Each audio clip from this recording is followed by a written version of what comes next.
Hello and welcome back to Let's Talk About EX, where we discuss all things employee experience, culture, well-being and a whole lot more. Today I'm thrilled to have Alana Bennett join us because she's a powerhouse in creating transformative experiences and is super experienced in everything really in the people space, from chief people officer gigs to leadership development, facilitation, to coaching, to experience design, keynote speaking, content creation. She does the lot, and she's here with us today to share a whole bunch of things, and particularly talk about how aligned and connected experiences can catalyse profound organisational change. So, Alana, great to have you on, and listeners, hope you enjoy. Hey, Alana, thanks for joining us. Hey, Ryan, thanks so much for having me. Well, no problem at all. I've been desperate to speak to you. We caught up a fair few months ago now, and ever since I've been seeing you doing some marvellous and wonderful things on social media. So thanks for fitting us in. Of course. Yeah, delighted to have you on. Thank you. Thank you so much. No, happy to be here. It's a topic that's super passionate about. So thrilled to come and chat. Excellent. And you're the mastermind and the creator behind Connected Experience. I was hoping you could tell me a little bit about the work you do and also what inspired you to start Connected Experience. Yeah. Gosh, it's 4.5 years ago, which is kind of crazy. It's gone so fast. And I know, right?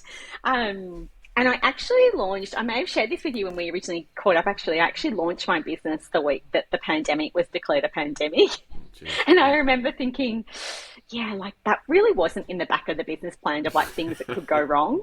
But if I'm really honest, it's been a beautiful platform for my business. If I think about why I started my business, I was doing employee experience before it was even called employee experience. So I was always having these conversations with the leaders that I was working with around how are you trying to make people feel, less about what are we giving them, the benefits, but actually how do you want someone to remember you as a leader all their time in this organization?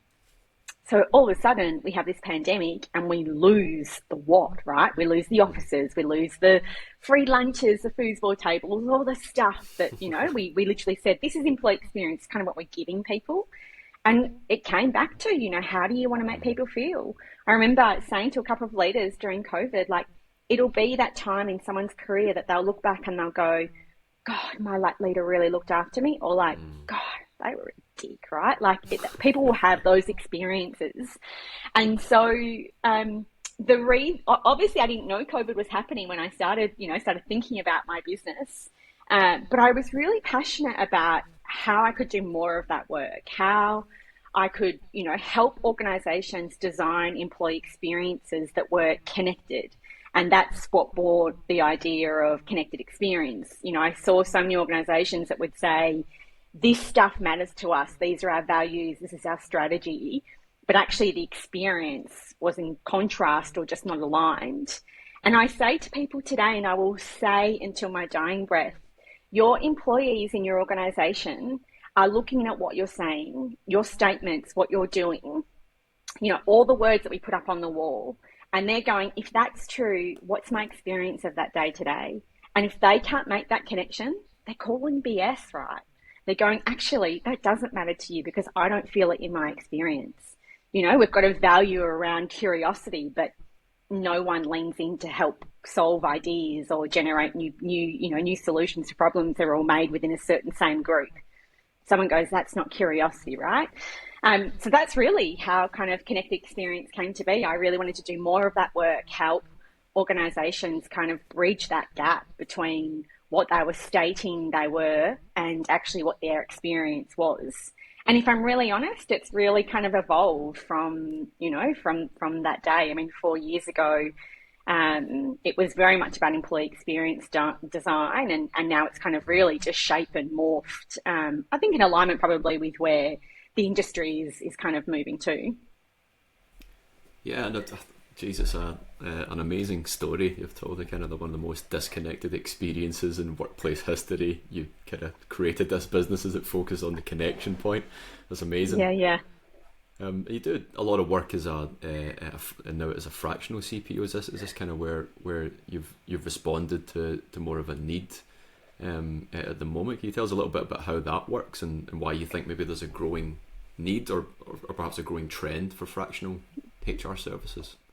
Yeah, so I think there's definitely been this word fractional, fractional kind of people roles is really starting to kind of pick up steam. I would say, it's probably been around for the last kind of 12 to 18 months, but I think the last kind of 6 to 12 months, it's really, gathering some momentum.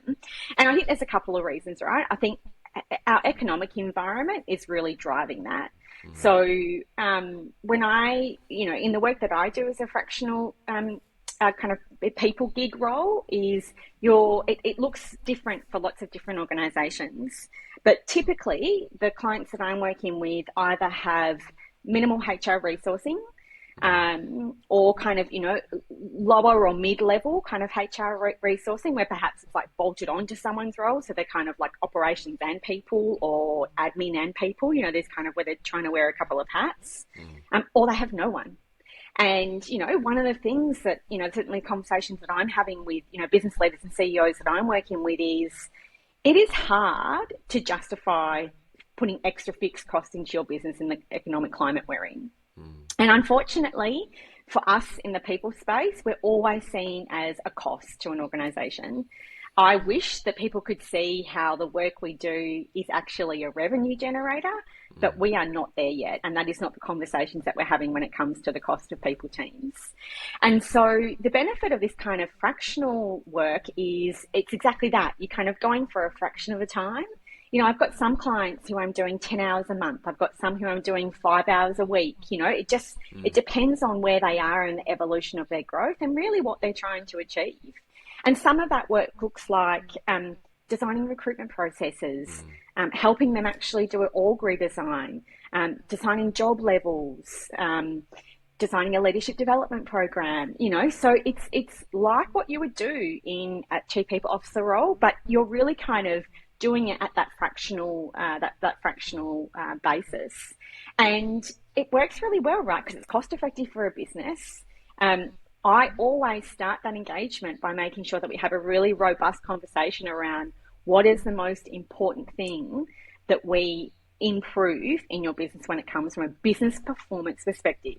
Let's not talk about people yet, because the people we know will drive the performance. And that clarity really helps us determine where do we start, right? Knowing that we're doing kind of fractional work. It's not a full-time gig.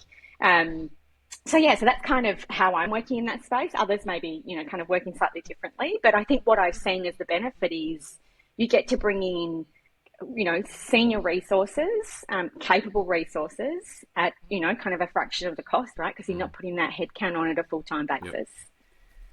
Yeah, it's an amazing solution, and I think my observations, and particularly in smaller HR roles, is they find it difficult to move out of the operational and into the strategic because they're so focused on firefighting, which is the immediate need or the reactive side, and maybe don't have enough of the capacity or sometimes and often the capability to move out of that into the more strategic projects. Is that where you find a lot of the impact? Absolutely. Yeah, 100%. We always know those, that firefighting is always going to get their attention, right? Because it's in their face, it's hurting them, which therefore means you kind of never get to that strategic work.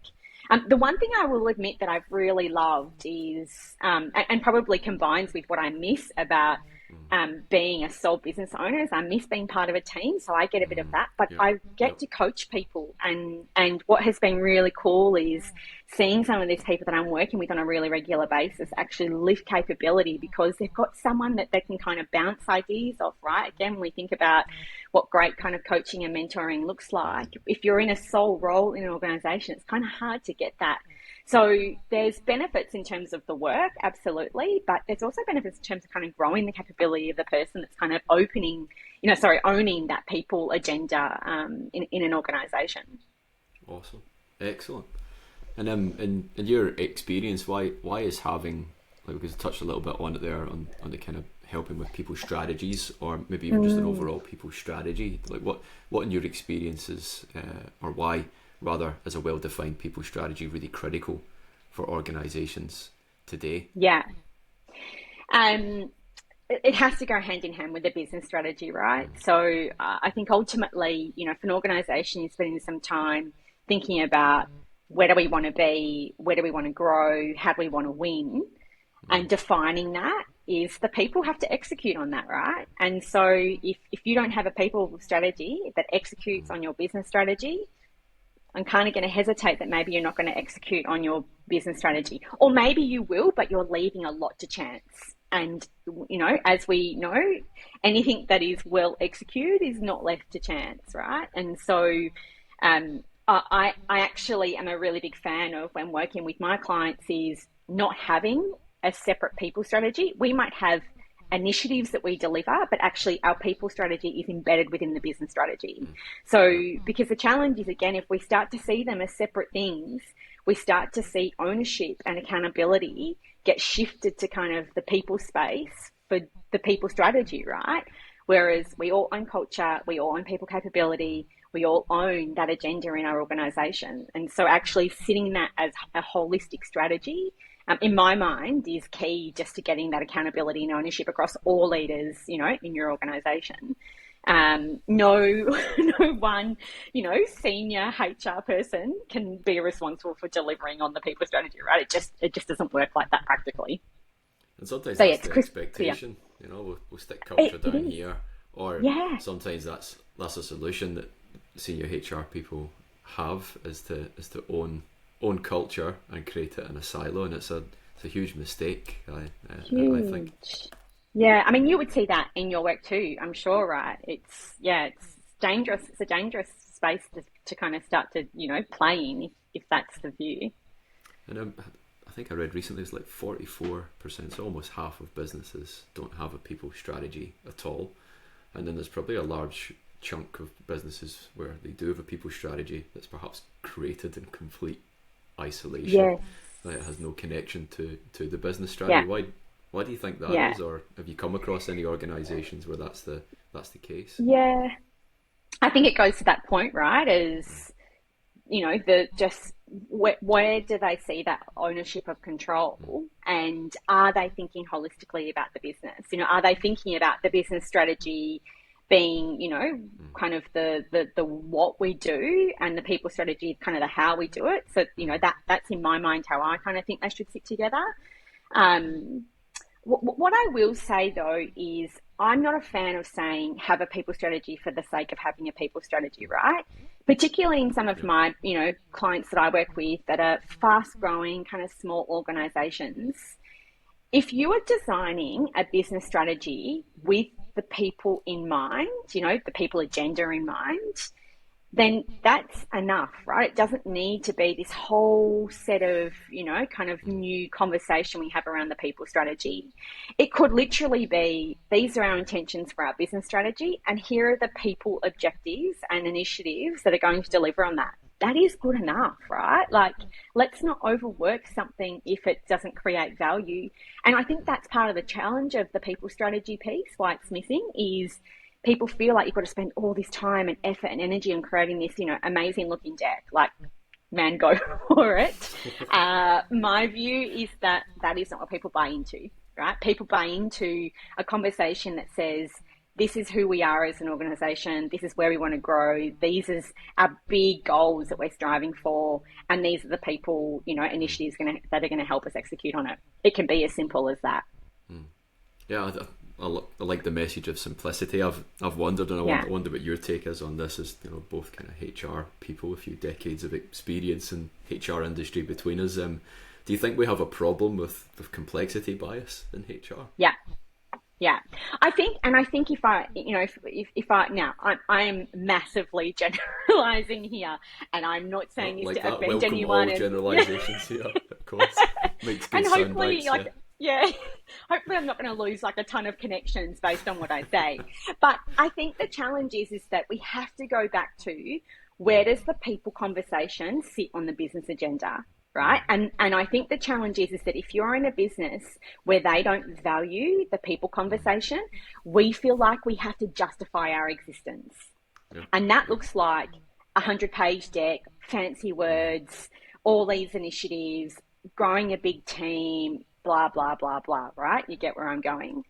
And so I think that's where it stems from. If you don't have, a CEO and a leadership team that truly are bought into people being, the amplifier in your organization, it's a hard place to be. So I think we turn into kind of, slaves to the PowerPoint deck, right? Because we feel like we've got to somehow get all this stuff in front of them, all this research, all these fancy initiatives in the hope that they take us seriously, right? And I will admit, I think that's been a challenge for our industry for years. We're data poor. We are much better than what we used to, certainly when I first started in HR. But we still have some way to go.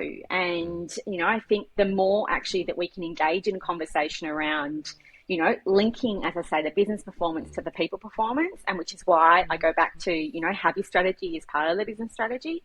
I think then we start to walk towards that path of, sitting at that table and having a serious conversation about the people agenda. I like it. What's your view? Do you agree? Yeah, I think so. Yeah, I think. I mean, again, a generalization just to match you on generalizations now. But I think I'm often the people side of the business and HR is typically the least understood and also the least supported area of the business. Yes. And I think that's a gap. And then it comes down to whoever's in the role or whoever's maybe responsible for that function as to how that gap is filled. Sometimes it's not at all, and the divide is just there. And other times you fill it with stuff, and it just depends on the quality of that stuff as to how much they can kind of stop that gap. Yes. But yeah, I agree with you. I think connecting the business to things it already cares about is a good strategy. And I think you struggle to find a business in the world that doesn't care about the word performance. Right. It doesn't matter what sector that they work in, whether it's for profit or not for profit. Everyone cares about results and performance. Yeah. Yeah, I remember actually in a previous role having a conversation at an executive team where, because the other thing that I think is interesting from a people perspective is everyone thinks they're an expert. Even outside of the people team, right? And so therefore they question and question the value, question why we're doing it and what the impact might be. And I remember once actually saying to the head of our sales team, hang on, like I'm not pretending I know all of your stuff. So why are we having this conversation about you think you know all of my stuff? Like and you could just kind of see this realization, right, of, my role was to present the people, your role is to present the sales function. Like, let's start there and have a discussion. I'm not saying don't share your opinion, engage, but let's not dismiss because everyone thinks that, we're people experts. I think you see a lot of people kind of default to kind of that belief as well. Yeah, true. I've been presented to a few executive tables where I could say that was the belief for sure. You do a lot in the leadership development space now as well. Could you share a little bit about what you do and also what excites you about that space? Yeah, I will admit this is a space I didn't think I would play in when I first created my business, and just purely because I actually don't know why. I love it so much. I loved being a leader myself, and I love coaching and mentoring. I think it's really kind of the combination of that. What I will say is all of the work I do, whether it's experience design, whether it's leadership development, the fractional CPO work, whatever it is, that it is always underpinned by this kind of connection ethos, right? Is how are we helping people connect the dots with this experience lens as well. So one of the things that I'm really passionate about from a design perspective is, long gone are the days where we have a learning event and someone retains all that information and does something with it. Actually, I don't even know that probably ever really existed, let's be fair. But what I'm really intentional about now is actually saying, how do we design for all of the pre's and posts and connecting that experience, right? So don't make it just about the learning event. We know people won't remember it. They'll have a fabulous time. They'll be motivated in the moment. They'll walk out and say, I'm going to be this amazing leader as I walk out the door. They then get, swallowed into the vortex of their role and kind of revert to, other ways of working. And we're certainly seeing this across other practitioners who are playing in the same space as I am, which is really thinking about how do you design this experience, with that in mind, right? So yes, have a learning event, but then supplement it then with some coaching circles, smaller intimate groups to kind of discuss what we learn about. What are you experimenting with? How is it going? What's working? What's not working? Depending on the organisation and, budget, frankly, is they might do some one-on-one coaching or certainly have supplementary learning to that as well, whether that be through kind of digital learning. But really making sure that you're connecting all those dots right so that you're actually helping the leader go, what is it that you've taught me? And then how do I contextualize that? Because that's always the problem, right? I spend a lot of time with my clients up front, understanding the context at which their leaders have to lead through. Because the theory is the same, right? But if you're in a well-established organization who's performing, well, maybe they're not kind of, looking for big growth, leading in that context is really different to leading in a fast-scaling organization. And that's what we need to teach our leaders, right? Not what they do, but actually how do I lead in the context at which I have to lead day in, day out? And that's what I design for. So I spend a lot of time up front, with CEO and interviewing, whether it be all leaders or, some of the exec team, to really understand what is the context that, your leaders have to lead within. So how do we actually skill them up on that as we kind of move through this experience, right? Rather than go, here's just the theory and, good luck to you sort of thing, but actually give them the contextual learning so they can kind of put it into play.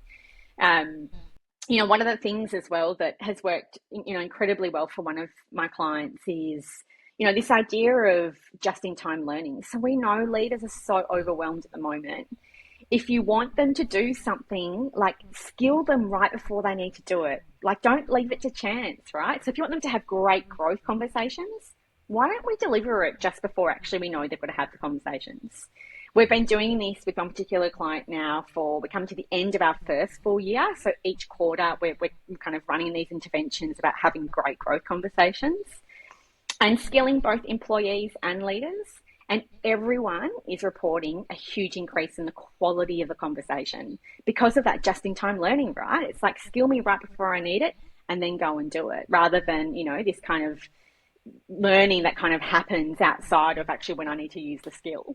So I think, that's kind of some examples of what I'm doing. And I think what excites me is actually when I see leaders putting it into play. And, someone reaches out to me and said, hey, I witnessed them do this. And I'm like, yes, right? That's what excites me when actually, kind of people put into practice some of the things that they learn. That's not easy though, right? And that's not, everyone won't do that. But that really excites me is when actually you start to see this change. And as I said, for this one particular client where we've seen this lift, that's so rewarding, just in terms of impact. Yeah, for sure. And it's no surprise, but it seems like you take that experience lens to pretty much everything that you do, in particular there, actually getting to understand and empathize with the leadership group before then jumping to designing what the program is and what it should entail and how it should be delivered. Often I see employee experience as its own kind of separate silo within HR or sometimes elsewhere in the business. How do you think that HR teams can maybe embrace an experience lens to things such as leadership development in any other area, rather than keeping experience maybe separate or outside? Yeah.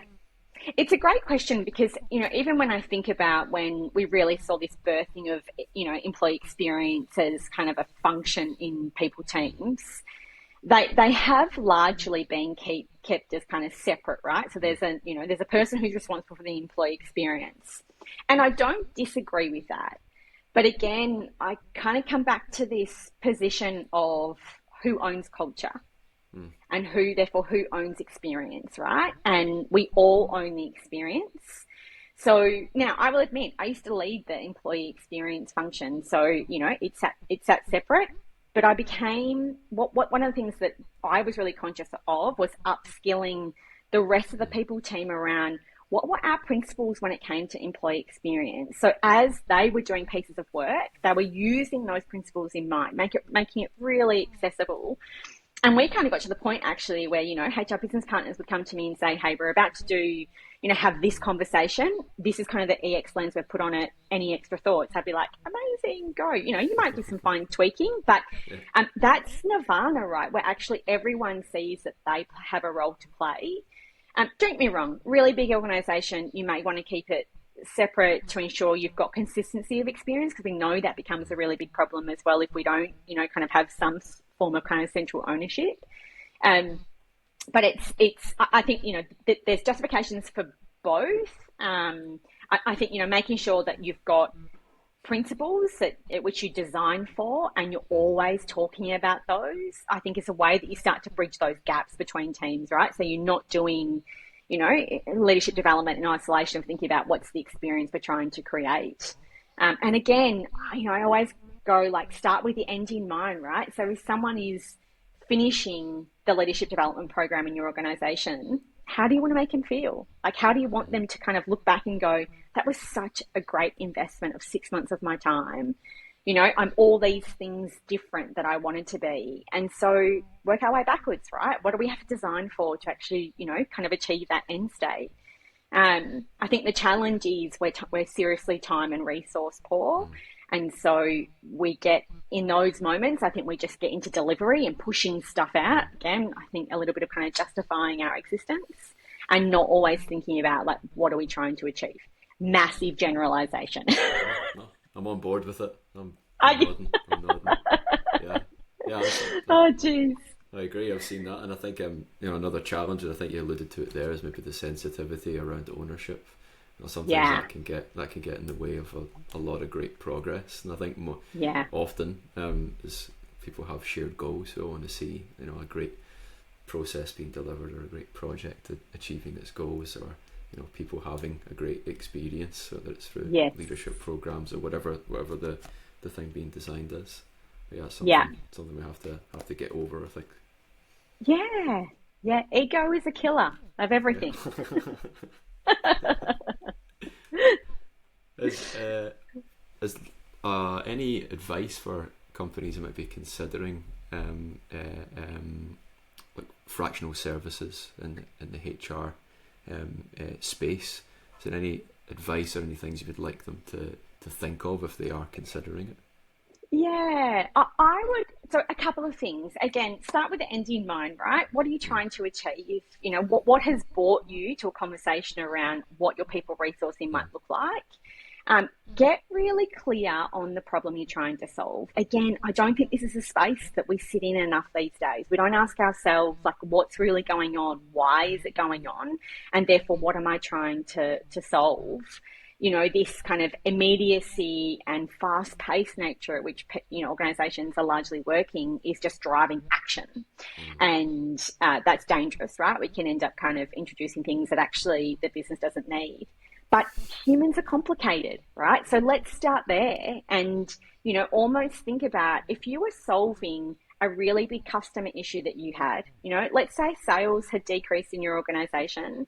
What would you do to uncover what was going on? I can bet you have a number of conversations around your product, your marketing campaign, all these things would surface, right? My question is are we using the same lens when we're thinking about the people problems in our organization? Are we really getting curious with ourselves to understand, why might engagement be low? What does that look like? So the first thing that I would say if you're considering fractional CPO is just get really clear on what problems you're trying to solve and therefore what's the work that you think might be needed. I do not expect any leader to understand what the specific work might be, but have a conversation with someone like me or someone who's doing the similar work. They'll help you figure it out, right? They'll help you figure out what could something be that we do that kind of mitigates the problem that, you're experiencing.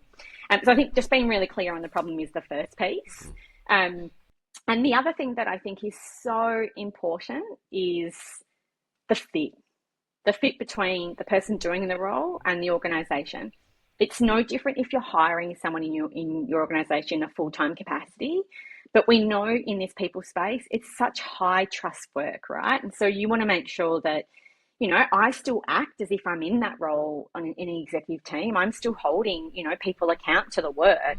So you want to make sure that that fit is really good as well, even though you're only there on kind of that fractional basis. That's, just paramount to the success of the work in the first place.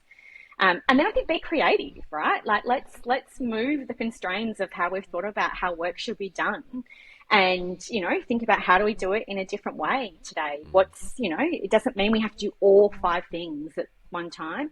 Maybe we start with one thing and we go, hey, how is that impacting business performance? Again, I come back to how do we solve customer issues? If you've got issues on your website, you're not going to change 5 things at the same time. Otherwise, how do you know what impacts the sales funnel, right? You might do one thing, test it then for kind of a 4-week basis. So same thing, think about how you might kind of approach that from a people perspective, and look at what is really, truly shifting the dial from a performance perspective. Awesome. Excellent. Alana, thanks heaps for your time, for being so generous with it, and also generous in sharing your insights and tips. There's a lot in this conversation that I'm sure our listeners have been noting down furiously on what they could try to do and replicate, and we'll make sure that your information is in the show notes as well, and how they can get in touch with you, because you're doing some incredible work, and thanks for sharing some of it here today. Thank you so much for having me, and hopefully there's not a mass exodus of followers off the back of some generalizations off the back of it. But no, thank you so much for having me. I love having this conversation, and just appreciate your time as well. That's the end of the episode. Thanks for tuning in to today's discussion. It's clear that creating a connected experience isn't just about strategy, it's about embodying the values that drive our organisations every day. If Alana's insights resonated with you, consider how you can start integrating these practices within your own teams. And remember that a truly connected culture is built on authenticity and strategic alignment. Don't forget to visit our show notes for links to Alana's work and further resources on crafting compelling employee experiences. Until next time, keep striving to make your workplace not just a place to work, but a space to thrive. Cheers.